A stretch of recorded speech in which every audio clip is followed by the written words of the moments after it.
There's two things I'm going to go over today.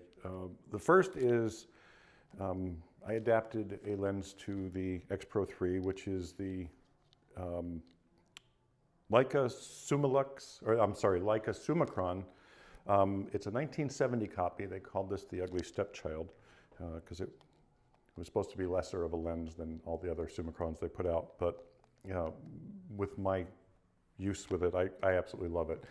The glass was the same, but they changed something with the glass setup that they said wasn't as good as the other ones, but I find it just as good, and I absolutely love the lens. But anyway, when I get a new lens, I like to pick the perfect person to start that lens with, to have my first shoot with. And anyway, so today's shoot, I'm using the Leica Summicron f2 to f4. I just go, where I need it.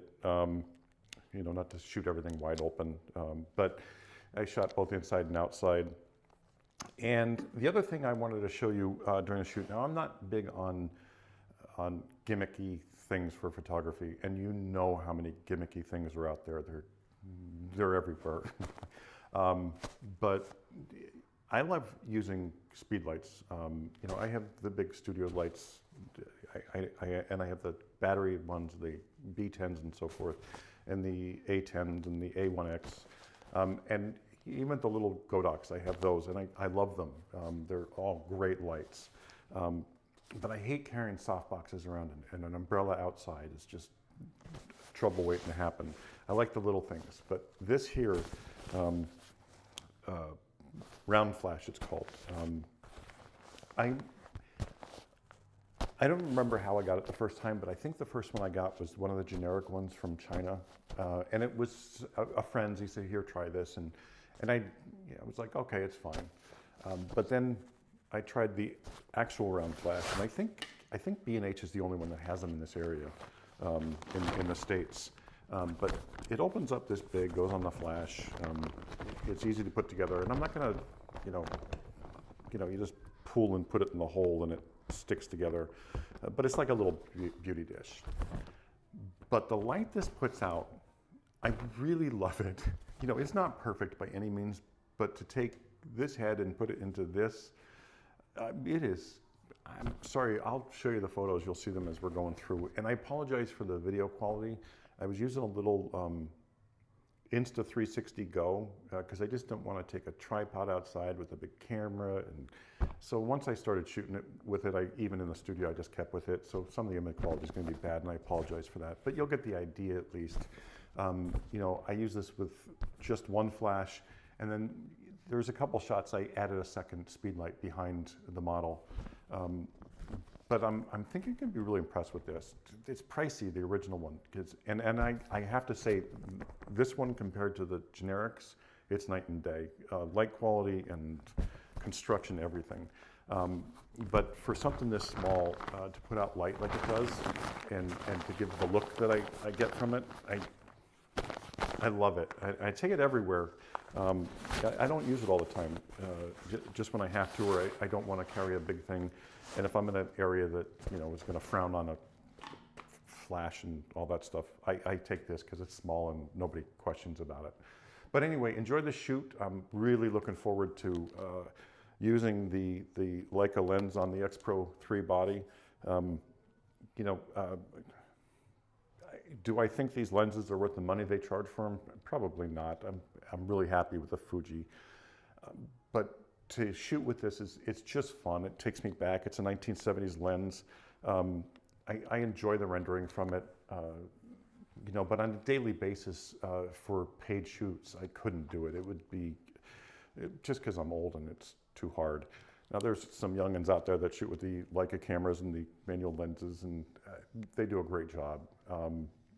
And they're using split prism versus we have the focus peaking, which really helps, but it's not it's not a science. And again, if the model moves a quarter inch, even with an f2 lens, it's going to be out of focus. You're going to get a soft image.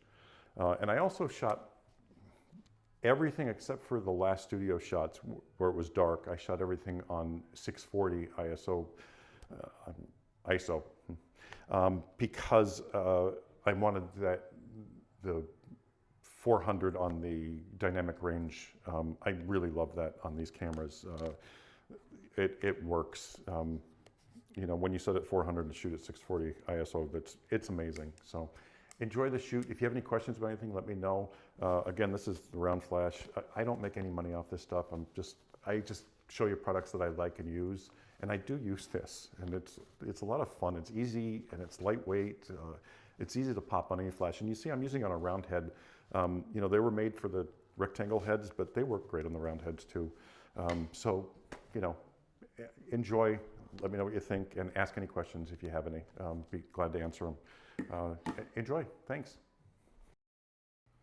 As much as I love using flash outdoors and strobes period to control light and to make sure I control every aspect of the light, with Leica lenses and some of the Voigtlanders, I just love shooting natural light outdoors with these lenses, because I just think the sunlight, natural light, really shows off the rendering of what these lenses can do.